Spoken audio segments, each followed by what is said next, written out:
আগামীকাল শুক্রবার 3:30টায় আমাদের নন্দকানন পাঠচক্রের তৃতীয় পর্ব আয়োজিত হচ্ছে। এবারের আয়োজনটি আমরা যদি দেখেন এখানে করতে যাচ্ছি জন্ম আয়োজন। কবি গল্পকার সম্পাদক দেবব্রত সেনের 50তম পূর্ণতায় আমরা এবার পাঠচক্রটি সাজানোর চেষ্টা করেছি।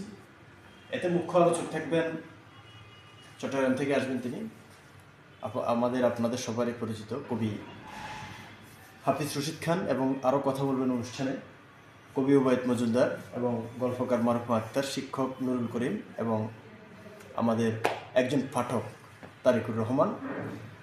পরিকল্পনা ও সঞ্চালনা আমি আলমগীর মাসুদ রয়েছি। আগামীকাল শুক্রবার ঠিক 3:30 বাজে অনুষ্ঠান শুরু হবে। 2 জানুয়ারি 2026, দৈনিক ফেনী কার্যালয়, দৈনিক ফেনীর অফিস, আমিন টাওয়ার, লিফটের 5, মডেল থানার সামনে। আপনারা সবাই আমন্ত্রিত। একটি ভালো অনুষ্ঠানের অপেক্ষায় এবং একটি ভালো অনুষ্ঠানের সাক্ষী হয়ে থাকব। পাঠচক্র মানে আমাদের নতুন কিছু জানা, নতুন কিছুর সাথে আমাদের সম্পৃক্ত হওয়া। সবাইকে ধন্যবাদ।